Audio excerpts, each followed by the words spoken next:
অনেকদিন তো হার কানের এইসব বানালাম, আজকে ভাবছি একটু অন্য ধরনের কোনো জিনিস বানাই। তার জন্য আমি এখানে যে ভালো এঁটেল মাটি, সেই এঁটেল মাটি নিয়েছি। আর এখানে কাটার জন্য একটা ছুরি নিয়েছি, আর বেলার জন্য যে পাইপ ব্যবহার করি সেই পাইপ নিয়েছিলাম, আর যে লেবেল করার জন্য স্কেলটা ব্যবহার করি সেই স্কেলটা। আর ডিজাইন তো সবসময় মনের মতন হয় না, যে যার মতন ডিজাইন করে নেওয়া। তারপরে এই হেডপিনটাকে একটুখানি ইউর মতন বাঁকিয়ে নিয়ে আর নোজপিনের যে মেন পার্টটা এটার সাথে অ্যাটাচ করে নেওয়ার পরেই আমার নোজপিন রেডি। তারপর তো পুড়িয়ে নেওয়ার পরে ঠিক এরকম দেখতে লাগছিল।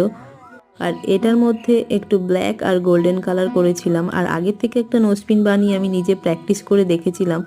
এই হঠাৎ করে উদ্ভট টাইপের মাথায় আসা বুদ্ধিগুলো আমার মাথার মধ্যে খুব বিরক্ত করে, তাই জন্য এগুলোকে আমি তৈরি করার চেষ্টা করি। যাকে এই নতুন আইডিয়াটা কেমন হয়েছে জানিও, আর কোন নোজপিনটা দেখতে ভালো লাগছে কমেন্ট করো কিন্তু।